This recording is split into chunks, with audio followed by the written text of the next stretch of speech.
Paulo, eu acho que está tudo isso junto. Acho que o Fiuza já fez um excelente apanhado aí e fez muito bem em trazer essa questão da Lindora, vice-procuradora-geral, ou seja, a instituição PGR denunciando abuso, né, postura inadequada de um ministro do Supremo. Lembrando que a mesma Lindora, quando participou de um evento presencial ali com Alexandre de Moraes, ela chegou a trocar até risos assim com ele, né? E aí a turma bolsonarista veio em cima dela e a turma da oposição achou graça, né? Achou que era apenas ali um momento de intimidade, ambos rindo da situação, né? Das piadas e dos apelidos que o Alexandre de Moraes recebeu, né? Dos seus detratores. E aí agora vem uma denúncia grave, séria, institucional dela contra o mesmo Alexandre, e aí a turma da oposição ignorou e falou que ela poderia estar agindo de maneira política e tudo que o Aras faz, né, por exemplo, enterrar é, é, denúncias vazias, absurdas daquela CPI circense da Covid, tudo é porque ele estaria esperando a indicação para uma vaga do STF. Já foram duas indicações, não veio a dele, mas a narrativa, se o Bolsonaro for reeleito, vai assim mais 4 anos, né? De que tudo que a PGR fizer é porque o Aras está esperando uma indicação para o STF. Então, de novo, né?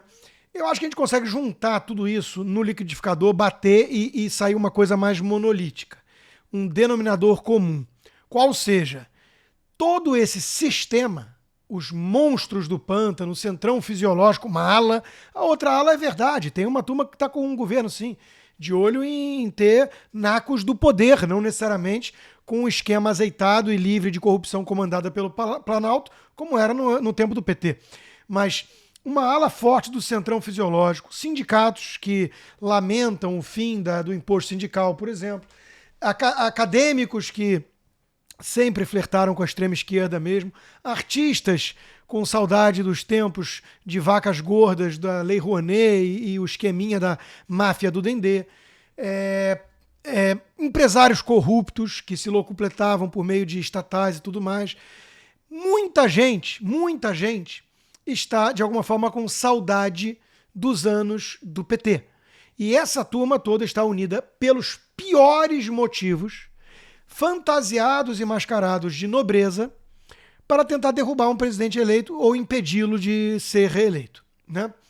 Então, esse é o grande denominador comum que explica tanta coisa que a gente não vai conseguir lembrar de tudo num programa. E concordo com o Fiuza. A sensação que fica é de um disco arranhado. Porque toda hora eu mesmo, quando abro o meu computador para escrever uma coluna, falo assim, pô, será que eu já não escrevi isso? Acho que eu escrevi algo muito parecido. Por exemplo, eu escrevi hoje para a Gazeta do Povo, nessa quinta, sobre o Barroso, a visão jacobina do Barroso, porque ele publicou um texto numa revista de direito em que ele apresenta, cheio de rodeios filosóficos, jurídicos, né, políticos, a sua visão de mundo, de democracias constitucionais, o papel de cada poder e tudo mais, até a parte teórica ali vai alguma coisa. Você fala assim, ah, tá, ok. Primeiro que ele rejeita na prática tudo aquilo que está sendo feito em nome disso no Brasil. E em segundo lugar, em alguns outros trechos mais perto do final, ele deixa assim transparecer a sua visão revolucionária, jacobina, de alguém que se coloca como a incorporação do bem contra o mal. A visão de um ungido que enxergou a luz e precisa empurrar a história, palavras usadas por ele, na direção do progresso, né? Contra uma turma tacanha, fascistoide, alienada, que quer um regresso de uma visão mais hegemônica tradicional e que é contra toda a evolução moral na sociedade. Tipo, suavizar com drogas, casamento gay, questões raciais, de movimentos coletivistas raciais, e welfare state. Né? Ele começa a apresentar lá uma bandeira totalmente esquerdista, que tem a ver com defesa de sindicatos e gente que defende o Estado como rede de proteção social do berço ao túmulo de um monte de gente, até a visão mais radical woke, né, identitária. E quem discorda disso, sendo que ele não tem nenhum voto para defender essas coisas, quem discorda disso, ele rotula como atrasado, tacanho, fascista e precisa de censura, porque as redes sociais, afinal de contas, estão dando voz a esses idiotas. Então, de novo, o texto do cara transparece a arrogância revolucionária, totalitária, jacobina do começo ao fim. Então, essa turminha toda tá junta, desde os xiitas mais fanáticos, arrogantes, até os oportunistas que querem voltar a azeitar a máquina de corrupção para derrubar o presidente. Então é disso que se trata o STF/TSE tão ativista, agindo como partido de oposição.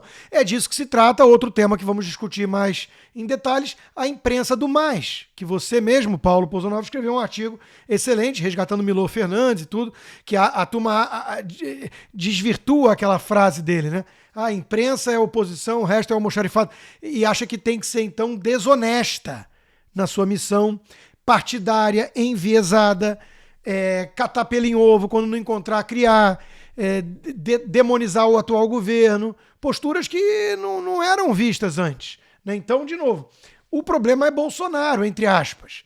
Não é, e o próprio Fiuza já lembrou várias vezes disso, porque eles adotavam posturas semelhantes com o Temer. Boicotaram todas as reformas, demonizavam, Temer era o vampiro fascista, e por aí vai.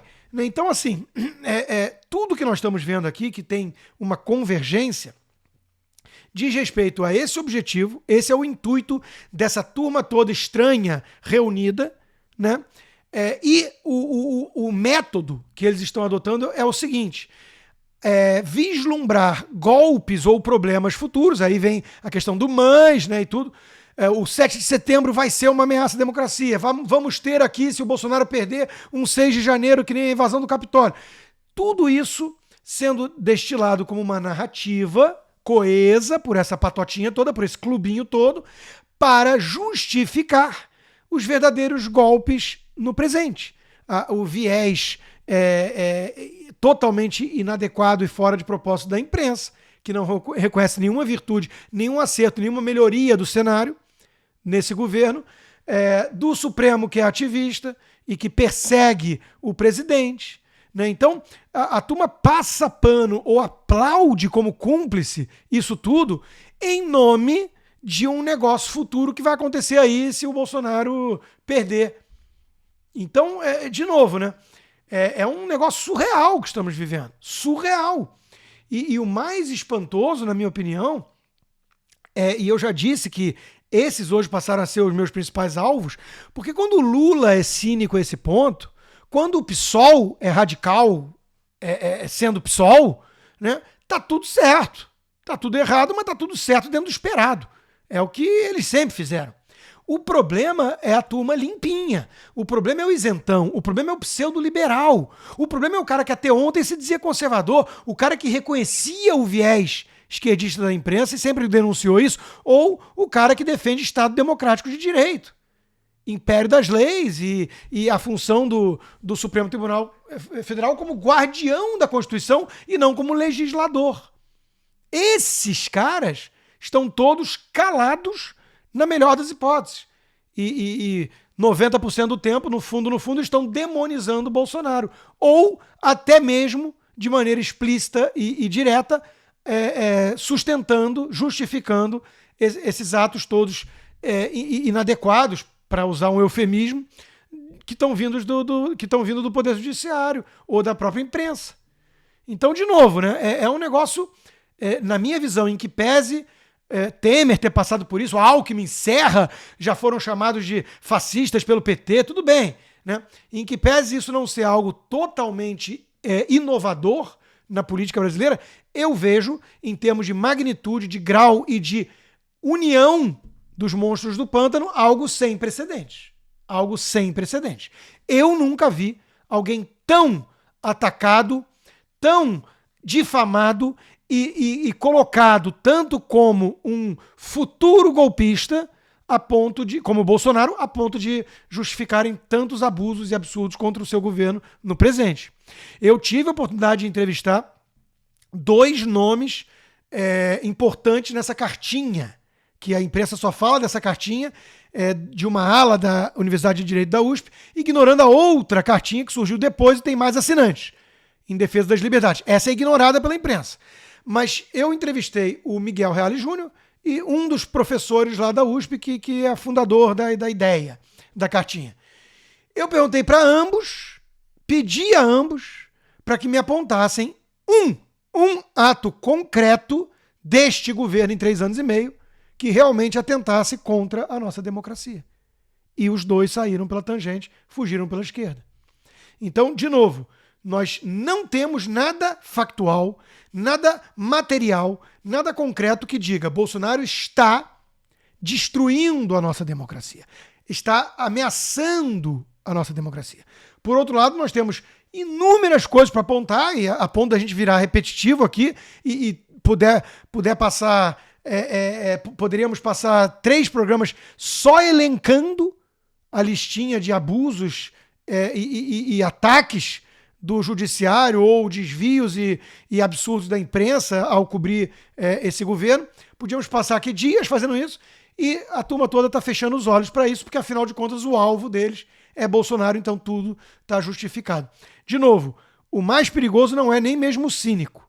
O mais perigoso para mim é o imbuído de uma crença sincera de que ele está numa missão redentora, numa missão, numa cruzada moral que é revolucionário.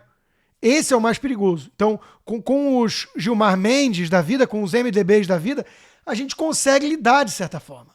Agora, com o cara que tem muito poder, acha que é algo muito trivial, muito banal, muito pequeno, muito comezinho para um ser tão transcendental e elevado espiritualmente como ele, né, que é ser guardião da Constituição. E ele confessa que ele tem que empurrar a história, assim como ele confessou que graças a ele, uma das missões dele, uma das conquistas dele à frente do STF e no TSE foi impedir, abre aspas, como ele disse nesse evento, aspas, vou abrir aspas, impedir o retrocesso que seria o voto impresso. Fecha aspas. Isso foi o Barroso. Eu consegui, abre aspas, impedir. E aí depois o presidente Bolsonaro diz que ele é criminoso por ter praticado ingerência indevida no legislativo e sai à imprensa, a apresentadora da CNN Brasil, que precisa infelizmente dar boas notícias sobre a economia, sobre a despiora da economia, né? Senhora Daniela Lima, vai lá e diz, bate boca com um deputado, Paulo Eduardo Martins, nas redes sociais, chamando ele de mentiroso e dizendo que o Barroso nunca fez isso, que ele foi convidado apenas para estar lá na Câmara debatendo esse assunto.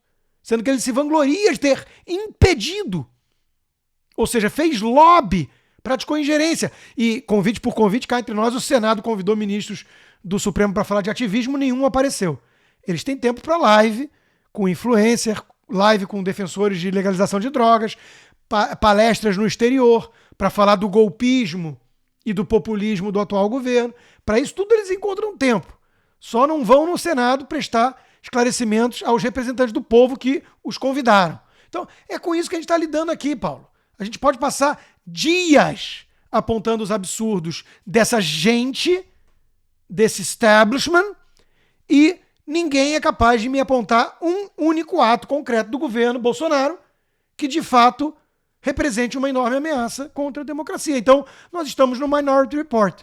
Essa turma conta ali com oráculos, com divas que visualizaram o futuro e voltaram para nos contar que o Bolsonaro vai praticar um golpe. E com base nisso, muito científico, né, eles estão realmente agindo ao arrepio das leis e rasgando a Constituição da qual deveriam ser os protetores.